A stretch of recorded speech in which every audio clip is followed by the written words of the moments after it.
Mancherial municipal కార్పొరేషన్లో అధికారులదే హల్చల్. Commissioner ఆఫీస్లో పని కావాలంటే మామూలు చెల్లించాల్సిందే. లేదంటే రోజుల తరబడి ఆఫీస్ చుట్టూ తిరిగినా కూడా వారి పని మాత్రం కాదు. ప్రభుత్వం ట్రేడింగ్ ట్యాక్స్ వసూలు చేస్తుంది. కానీ మంచిర్యాల మున్సిపల్ కార్పొరేషన్ అధికారులు మాత్రం లంచాలకు అలవాటు పడి ప్రభుత్వానికి రావాల్సిన లక్షల రూపాయల ట్యాక్స్ ను పెద్ద వ్యాపారులకు తక్కువ వేస్తూ తమ జేబులు నింపుకుంటున్నారు. ఈ విషయంపై బీఆర్కే ప్రతినిధులు కమిషనర్ ఆఫీస్ కు వెళ్లి ప్రశ్నించగా కమిషనర్ ముఖం చాటేసి వెళ్లిపోయారు. మరింత సమాచారం మా మంచిర్యాల కమిషనర్ కార్యాలయం నుండి మా ప్రతినిధి శ్యామ్ అందిస్తారు.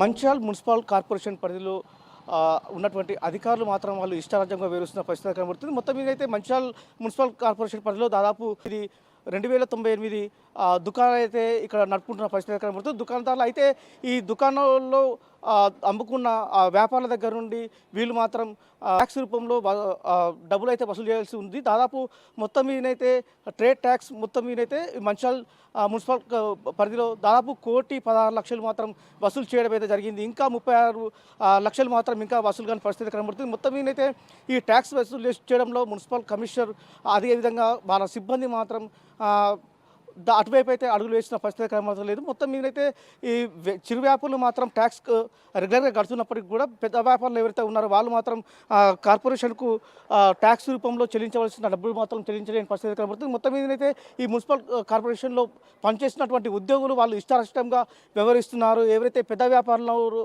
వ్యాపారులు ఉన్నారో వాళ్ళకు మాత్రం కొమ్ము కాస్తున్న పరిస్థితి కనబడుతుంది. వారికి ఎంతైతే సెస్ రూపంలో డబ్బులు వసూలు చేయాలి వాళ్ళకు మాత్రం కొంత అమౌంట్ తగ్గించిన పరిస్థితి కనబడుతుంది. వాళ్ళ దగ్గర నుండి ట్యాక్స్ గవర్నమెంట్కి చెల్లించాల్సిన ట్యాక్స్ తక్కువ వాళ్ళ దగ్గర నుండి అయితే తీసుకొని వాళ్ళు మాత్రం లంచాలకు అలవాటు పడి దాదాపు చాలా డబ్బులు మాత్రం వీళ్ళు వసూలు చేస్తున్న పరిస్థితి కనబడుతుంది. మొత్తం మీద చూసుకున్నట్లయితే మంచిర్యాల మున్సిపల్ పరిధిలో ఉన్నటువంటి ఇక్కడ పనిచేస్తున్నటువంటి కమిషనర్తో పాటు వాళ్ళ దగ్గర ఉన్నటువంటి సిబ్బంది కూడా మొత్తం మీదైతే వ్యాపారులకు మాత్రం వీళ్ళు అండదండలుగా ఉంటున్నారు.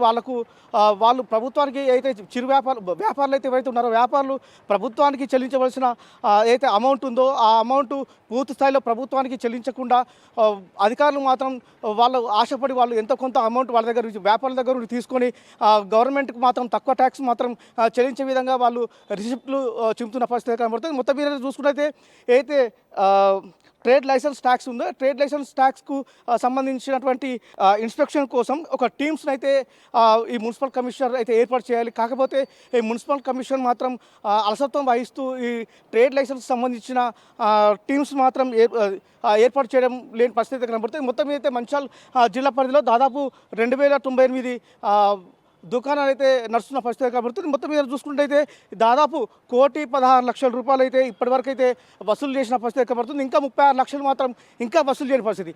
మనం ఎప్పుడైతే ఈ మున్సిపల్ కమిషన్ వివరణ అడగడానికి ఈ మున్సిపల్ కమిషనర్ ఆఫీస్కి అయితే మనం వచ్చినాము. అయితే మున్సిపల్ కమిషనర్ మాత్రం అతను మాత్రం వాయిస్ ఇవ్వడానికి మాత్రం వెనుకడుగు వేసి ఇక్కడ నుండి వెళ్ళిపోయిన పరిస్థితి కనబడుతుంది. అయితే మనం ఎప్పుడైతే ఈ బీఆర్కే న్యూస్ ఈ మున్సిపల్ కమిషన్ ఆఫీస్కి వచ్చిన తర్వాత మనం వాయిస్ తీసుకునే పరిధిలో వాళ్ళు మాత్రం లైట్లు బంద్ చేసే విధంగా వాళ్ళు మాత్రం లైట్లు బంద్ చేయాలని చెప్పేసి మనం వచ్చిన తర్వాత విద్యుత్ మాత్రం కట్ చేసిన పరిస్థితి కనబడుతుంది. మొత్తం మీదైతే మనం చూసుకున్నట్లయితే ఈ మంచిర్యాల మున్సిపల్ కమిషనర్ అదేవిధంగా ఇక్కడ పనిచేస్తున్నటువంటి సిబ్బంది మాత్రం ఇక్కడ వ్యాపారులకు మాత్రం అండదండలుగా ఉంటున్న పరిస్థితి కనబడుతుంది. ఎక్కడ చూసినా మాత్రం ఇక్కడ ఈ సిబ్బంది మాత్రం వీళ్ళకు లంచాలు లేని మాత్రం పనులు మాత్రం ముందుకు సాగలేని పరిస్థితి కనబడుతుంది. కెమెరా పర్సన్ శ్రీనివాస్తో శ్యామ్ మోహన్, బీఆర్కే న్యూస్, మంచిర్యాల.